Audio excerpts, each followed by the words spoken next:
Hey YouTube, what's going on? You guys are doing good today. I just got back from Atlanta from the Pinky Promise 2013 conference and I had such an amazing time. It was just so refreshing and I can't wait to share my experience with you guys. I'm going to make a video and share some photos and talk more about it so you guys can, know how it went and stuff, because it was amazing. But yeah, anyway, that's another video. But today I want to focus on how to recover from a bad relaxer experience. I'm sure, at one point in time we've gone through some breakage, some over-processing, some under-processing, burning of the scalp, all that stuff. And I want to basically share with you guys some really easy, simple ways to recover fast from a relaxer, well, a bad relaxer experience.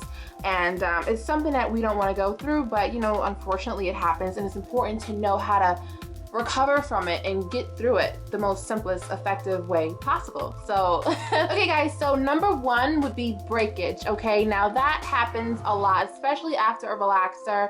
Normally if the hair is not being protected or if the hair is going through over processing, okay? Now, to prevent that, number one, I would say when it comes to hair that's already been relaxed, you want to make sure your hair is protected. I always say make sure you put like an oil on your already relaxed hair, because if you don't and relaxer gets on that hair, it's going to be over processed and yeah, it's going to lead to breakage. Okay, and you don't want that. And even when it comes to your new growth, when that is being relaxed, you want to make sure you stick with a good timing.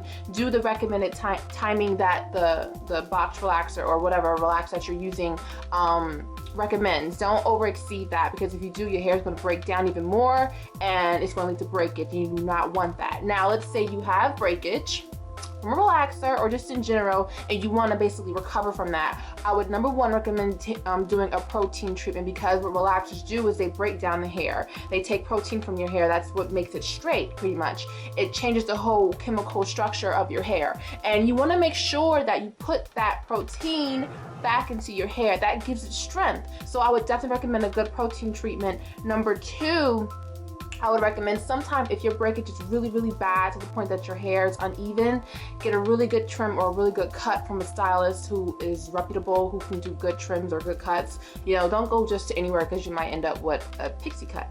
Some stylists are scissor happy. So you want to make sure that you even that out, and that'll help you a lot when it comes to just styling your hair and the health of your hair overall, okay? So I definitely recommend doing a good, deep conditioning treatment. If you're looking for moisture and protein, I always recommend Organic Stimulator Replenishing Conditioner. That's just something that I've always been using when it comes to protein and moisture. It's a really good balancing conditioner. So yeah, those are good ways to prevent and recover from breakage from a relaxer. Okay guys, so number two would be over processed hair, and that is pretty much the result of the relaxer being on your hair a little bit too long, okay? And you don't want that, because that can lead to what I just talked about, breakage. And pretty much when your hair is over processed, it feels really stiff, it feels really frizzy, just really like not moisturized, really dry hair, breakage. You don't want that. So like I said before, to prevent over processed hair, you want to make sure that you stick with the recommended time to leave the relaxer on your hair. Don't over exceed it. One thing that I used to do when I was younger is I thought that, okay, the relaxer is ready to be rinsed out when my hair or when my scalp is burning. That was the indicator.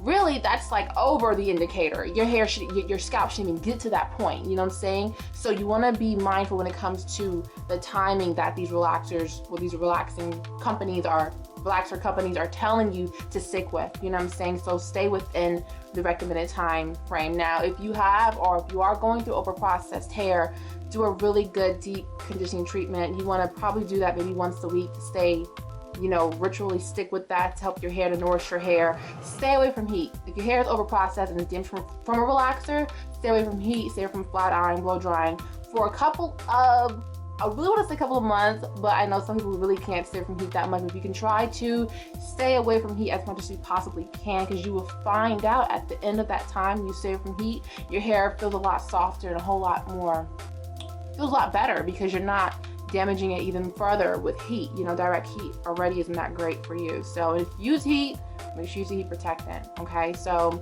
and do a really good trim as well. You know, sometimes the over-processed hair, like I mentioned earlier, can lead to breakage, and you want to make sure that your ends look good, and if it's uneven, you straighten that out. And number 3, something I'm very familiar with is under-processed hair. Sometimes when your hair is really thick, or sometimes if the person who does the relaxer doesn't leave it on long enough, your hair can be under-processed, meaning that your hair does not come out straight. It comes out, you know, wavy and curly in some parts and straight in some parts. It's not good. I went through that for a while, and I absolutely hated it, because styling the hair and combing the hair, detangling the hair is a lot difficult because you have different textures going on, okay? And I had to get a corrective relaxer. So that's one thing I would definitely recommend when it comes to recovering from an under-processed relaxer. Get a corrective relaxer. Now I say this kind of like to be cautious about it, because you want to make sure that you go to a stylist who has done it before. Don't go to someone who's never done it before, because they will most likely end up over processing your hair, doing too much.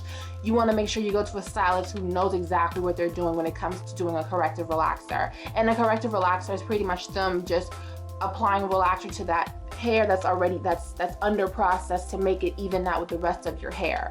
Okay, now if you don't want to get a corrective relaxer, the other option is to just grow it out. Just keep it as it is and just grow your hair out.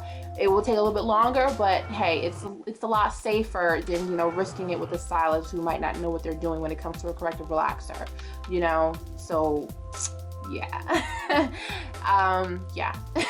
Okay guys, so number 4, last but not least, would be scalp burning. It's not fun, because sometimes they can leave scabs and sores on your scalp, and this happens pretty much when the relaxer gets on your scalp is not properly protected, and it's just on there too long. So when you do a relaxer, when you get your relaxer done, make sure that you put some type of Vaseline, oil, but I really recommend like some type of petroleum jelly like Vaseline on your scalp, so that if relaxer does go on your scalp, your scalp is protected because you have that Vaseline already there. Now, if you don't have that, your scalp will burn. Your scalp will eventually end up burning, and it's going to hurt. Even if you do have Vaseline, sometimes your scalp does end up burning. So you want to make sure that you don't, like I said, over exceed that time frame when it comes to having the relaxer in your hair. Now let's say you have scalp burning, or you have scabs on your scalp from the sores.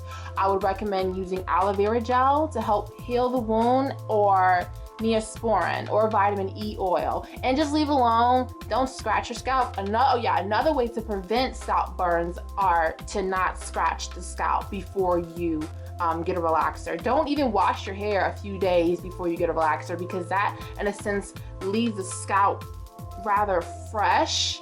It just leaves it kind of, I don't want to say raw, but you know, you just want to make sure you don't scratch your scalp before getting a relaxer, because that'll definitely lead to scalp burning in a sense. So you don't want to do that at all, okay? And if you have scalp, you know, scabs or whatever, make sure you use aloe vera gel, vitamin E oil, or Neosporin to help heal the wound, and be very gentle when it comes to styling your hair, washing your hair in the shower, and eventually those scabs are going to, you know, go away, and you'll be fine. So yeah. So the moral of this video, guys, and I'm seeing a pattern, is to make sure that when you get your relaxers done, that you don't over exceed the time. Don't think that, okay, if I leave this relaxer in for a long time, I'm gonna have straighter hair, I'm gonna have better results. No, it's going to just damage the crap out of your hair, and you do not want that. So respect the relaxer time recommendations that is on the instruction manual or whatever, and just, you know, be very mindful when it comes to protecting your scalp and your hair, because if you don't, you're gonna regret it. Plain and simple, you're gonna regret it. So just be more mindful when it comes to protecting your hair, and respect the timing, the time frames, you know, that you're supposed to have the relaxer in. Do not over exceed it. Don't do it, okay? So yeah, I hope this video was very helpful to you guys in preventing and just different solutions to recovering from these things. So yeah, I'll see you guys soon. I love you. Bye.